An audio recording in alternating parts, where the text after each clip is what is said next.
Dan tugas Nabi Muhammad SAW itu sebagai guru, mengajar seluruh bidang ilmu, bukan hanya ilmu agama.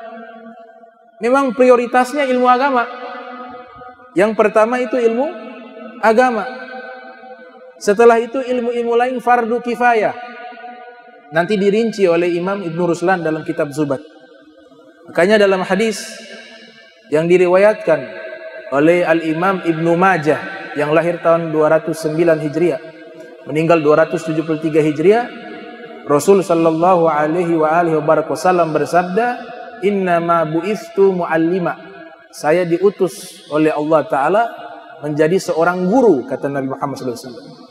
Dalam riwayat Imam Muslim, Ibnu Hajjaj Al-Qusairi Naisaburi yang lahir tahun 204 Hijriah, meninggal 261 Hijriah, Nabi SAW bersabda, "Ba'athani muallima muyassara."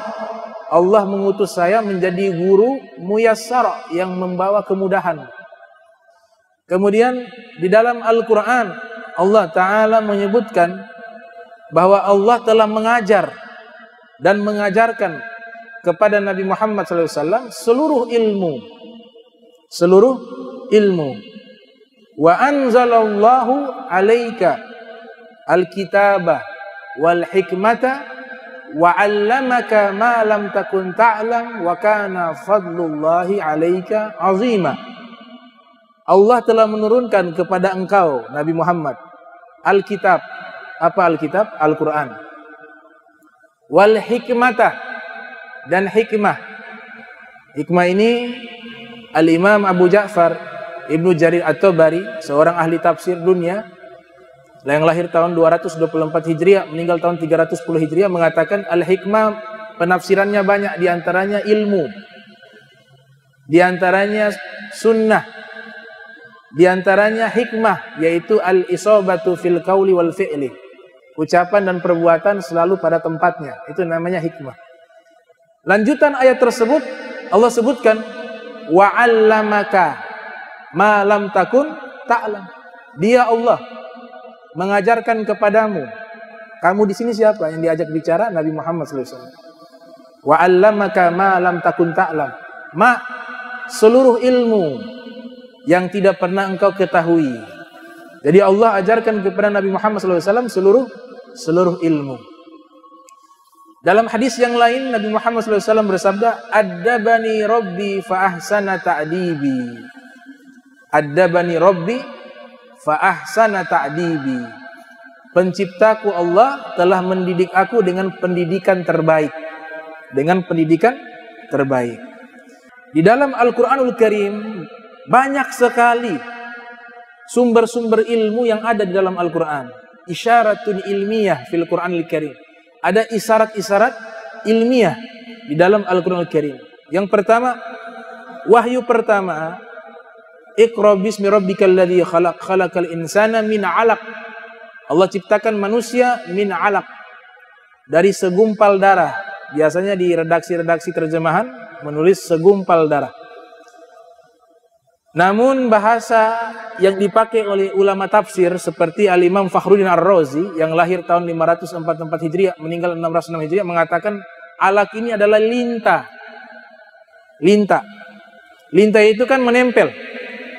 Maka di dalam rahim seorang wanita apabila mulai ada proses pertumbuhan manusia, janin, itu proses awalnya namanya nutfah. Nutfah ini percampuran, nanti bercampur dengan ovum. Lahirlah namanya zigot. Itu sudah disebutkan dalam Al-Quran. Inna khalaqnal insana min nutfatin amsajin nabtalihi faja'alnahu sami'an basira. Sungguh kami telah menciptakan manusia daripada air mani yang bercampur. Jadinya zigot. Nah, zigot inilah dia menempel di dinding rahim. Makanya Allah sebutkan manusia itu diciptakan dari proses alaqah, seperti linta yang menempel di dinding rahim. Padahal teknologi belum ada zaman itu. Tapi Allah sudah isyaratkan ada satu ilmu namanya ilmu ajinnah. Ilmu ajinnah, ilmu embriologi, membahas tentang proses penciptaan manusia. Itu sudah disebutkan di dalam Al-Quran. Isyaratun ilmiyatun fil Quranil Karim. Nah, para ulama mereka menjelaskan proses penciptaan manusia sejak ratusan tahun yang lalu. Dan itu cocok dengan hasil ilmu embriologi di zaman modern. Bahkan di surat Al-Mu'minun ayat 12 sampai 14, di situ menjelaskan secara spesifik bagaimana proses penciptaan manusia. Sehingga banyak orang-orang yang ahli di bidang ilmu embriologi, mereka masuk Islam. Kenapa? Karena hasil penelitian mereka di abad modern itu sesuai dengan isi Al-Quran yang sudah diturunkan ribuan tahun yang lalu. Nah, ini isyarat. Allah memberikan isyarat, kita disuruh pelajari juga ilmu embriologi. Sehingga di situ akan nampak kebesaran Allah Ta'ala dan juga menumbuhkan keyakinan bahwa isi Al-Quran adalah benar. Yang kedua, namanya ilmu tasrihil jismi, ilmu anatomi tubuh. Itu ada isyarat dalam Al-Quran untuk kita memperhatikan diri kita. Wa fi anfusikum afala tubsirun. Di dalam diri kalian tidaklah kalian meneliti, tidaklah kalian melihat. Jadi ada perintah agar kita umat Islam juga meneliti tentang fisik kita. Kenapa? Karena dari situlah kita akan mengetahui begitu besarnya Sang Pencipta Allah Subhanahu wa Ta'ala. Ternyata para ulama terdahulu mereka sudah diberikan kelebihan oleh Allah Ta'ala. Mereka membahas ilmu anatomi tubuh secara spesifik. Di antaranya Al-Imam Ghazali membahas tentang anatomi tubuh dalam kitabnya Al-Munqidhu Minad Dhalal, yang beliau lahir tahun 450 Hijriah, meninggal 505 Hijriah. Juga ada isyarat mempelajari ilmu astronomi, ilmu falak, ilmu astronomi. Inna fi khalqis samawati wal ardi wa ikhtilafi laili wan nahari la ayatin liulil albab. Sesungguhnya dalam penciptaan langit dan bumi, pergantian malam dan siang, terdapat tanda-tanda kebesaran bagi orang-orang yang berakal. Ada perintah, kita disuruh riset langit, tentang langit, pergantian malam dengan siang. Ini ada tanda kebesaran Allah. Disuruh umat Islam belajar ilmu astronomi. Makanya orang pertama yang menyusun buku tentang ilmu astronomi orang Islam, ulama namanya Al-Battani, lahir tahun 235 Hijriah, meninggal tahun 317 Hijriah. Punya kitab astronomi namanya Al-Jizusobi, dan orang pertama yang membuat teleskop. Bisa bayangkan, lahir tahun 235 Hijriah, sudah ribuan tahun sudah ada hasil karya teleskop. Dalam kitab Az-Jizusobi membahas tentang ilmu perbintangan, ilmu astronomi. Kemudian ada isyarat dalam Al-Quran juga mempelajari tentang ilmu bumi, ilmu geologi. Fantashiru fil ard wabtagu min fadlillah. Bertebaranlah kalian di bumi. Dalam tafsir Al-Imam Tantawi, namanya tafsir Al-Jawahir, mengatakan fantashiru juga memiliki makna risetlah, telitilah tentang bumi. Muncul satu bidang ilmu, ilmu al-ard atau ilmu geologi. Orang pertama juga yang membuat secara sistematis ilmu tentang bumi itu orang Islam, namanya Al-Biruni. Namanya Al-Biruni. Ini lahir tahun 362 Hijriah, meninggal 440 Hijriah. Punya kitab tentang ilmu bumi, ilmu geologi, judulnya Al-Jamahir fi Ma'rifatil Jawahir. Juga Imam Ghazali punya kitab tentang ilmu bumi dipadukan dengan ilmu tasawuf, namanya Sirrul Alamin wa Kashfu Ma fi Darain.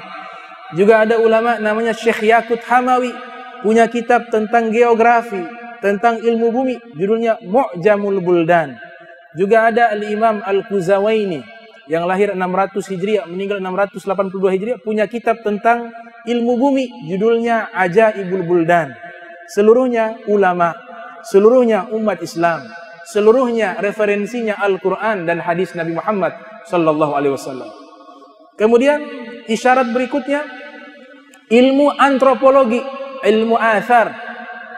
Orang pertama diakui oleh dunia, orang pertama yang membuat ilmu antropologi, yaitu Al-Biruni. Al-Biruni punya kitab namanya Al-Athar Al-Baqiyah Anil Qurunil Khaliyah. Beliau mempelajari tentang sejarah kemanusiaan. Itu pun isyarat dalam Al-Quran. Allah Ta'ala berfirman, Ya ayyuhan nas ittaku rabbakumul ladzi khalaqakum min nafsi wahidah wa khalaqa minha zawzaha wa batha minhuma rijalan katsira wa nisa. Ini isyarat untuk cari tahu nih asal usul kalian dari siapa. Maka muncul ilmu astronomi, ilmu antropologi yang disusun oleh Al-Biruni. Kemudian dalam Al-Quran juga ada isyarat tentang ilmu hewan, ilmu zoologi. Disebutkan di dalam Al-Quran surat-surat dengan nama hewan. Surat Al-Ankabut, surat laba-laba, surat Al-Baqarah, surat tentang sapi, surat An-Naml, surat tentang semut, surat An-Nahl, surat tentang lebah, surat Al-Fil, surat tentang gajah. Kemudian dalam Al-Quran ada ayat yakhruju min butuniha syarabun mukhtalifun alwanu fihi shifaa'un linnas. Keluar dari perut lebah cairan yang beraneka warna, di dalamnya ada obat bagi manusia, yaitu madu. Artinya isyarat untuk meneliti hewan. Makanya orang pertama yang pakar di bidang ilmu hewani atau ilmu zoologi adalah orang Islam. Namanya Al-Jahid.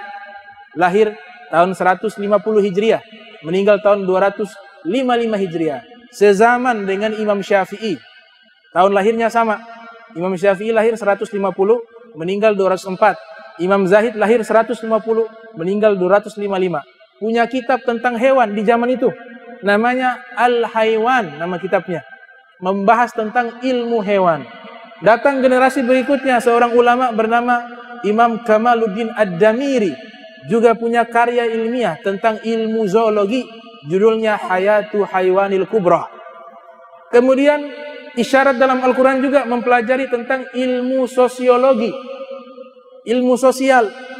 Allah Ta'ala berfirman, Ya ayyuhan nas inna khalaqnakum min dzakari wa untha wa ja'alnakum syu'uba wa kabaila lita'arrafu inna akramakum indallahi atqakum.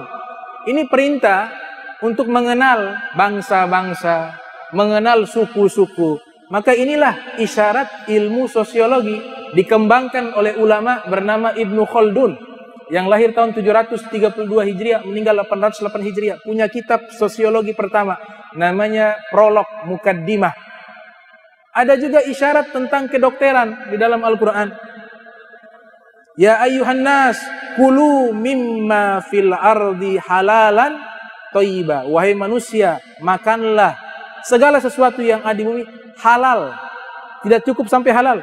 Halalan thayyiba, halal dan baik. Makanan, Nabi katakan bahwa pangkal dari penyakit adalah maidah, perut. Dari makanan. Imam Syafi'i dalam kitab Risalah punya bab khusus. Apa bab khususnya? Al-Imam Syafi'i tabibun. Imam Syafi'i itu seorang dokter. Di situ beliau membahas tentang resep-resep obat. Beliau membahas tentang praktek-praktek medis. Imam Syafi'i dalam kitab Risalah. Mungkin dita'liq oleh ulama, dibuat bab khusus.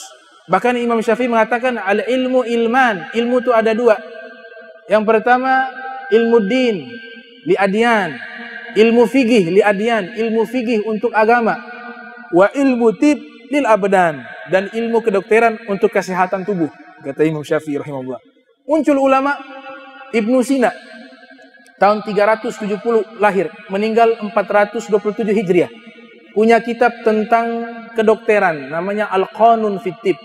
Setelahnya lagi muncul ulama namanya Zahrawi, orang pertama yang melakukan operasi manusia dan sukses, operasi tumor di Andalusia, di Spanyol. Punya kitab namanya At-Tasrif dan Al-Hawi fit Tibb, ensiklopedia ilmu medis. Orang Islam juga. Dari mana mereka dapat? Dari Al-Quran dan juga dari hadis Nabi Muhammad SAW. Bahkan 3 ulama mengarang kitab tentang kedokteran Nabi. Di antaranya Az-Zahabi punya kitab namanya At-Tibbun Nabawi tentang kedokteran Nabi. Di situ hadis-hadis Rasulullah SAW berkaitan tentang medis. Juga Ibnu Zawziyah Al-Qayyim punya kitab juga At-Tibbun Nabawi, juga membahas tentang hadis-hadis yang berkaitan tentang medis, kesehatan. Kemudian dalam Al-Quran juga ada isyarat ilmu optik, ilmu tentang optik. Itu orang pertama yang menciptakan optik adalah seorang ulama bernama Ibnu Haythum, lahir tahun 354 Hijriah, meninggal 430 Hijriah. Punya kitab namanya Ar-Risalatu fil Ain wal Absar, dan kitab kedua judulnya Al-Manzar. Ini diterjemahkan ke bahasa Inggris, dipelajari. Di zaman itu beliau sudah buat proyektor. Bisa bayangkan zaman itu sudah buat kamera, walaupun belum seperti yang saat ini, tapi bentuk-bentuk kamera itu, rancangan-rancangannya, konsepnya sudah ada di zaman beliau. Beliau buat kitab itu. Kitab ini diterjemahkan ke bahasa Inggris, bahasa Prancis, bahasa Italia, kemudian dipelajari di universitas-universitas yang ada di Eropa, dikembangkan. Padahal sumbernya dari ulama bernama Ibnu Haythum. Dan masih banyak lagi ilmu-ilmu lainnya, itu sumbernya dari para ulama. Artinya agama Islam ini ya'lu wa la yu'la alaih. Agama yang sempurna dan paripurna. Seluruh pembahasan yang bermanfaat itu ada di dalam Al-Quran. Seluruh ilmu ada di dalam hadis Nabi Muhammad SAW. Karena Nabi Muhammad diutus sebagai seorang guru. Guru yang sesungguhnya. Guru yang paling terbesar. Guru yang menguasai seluruh ilmu.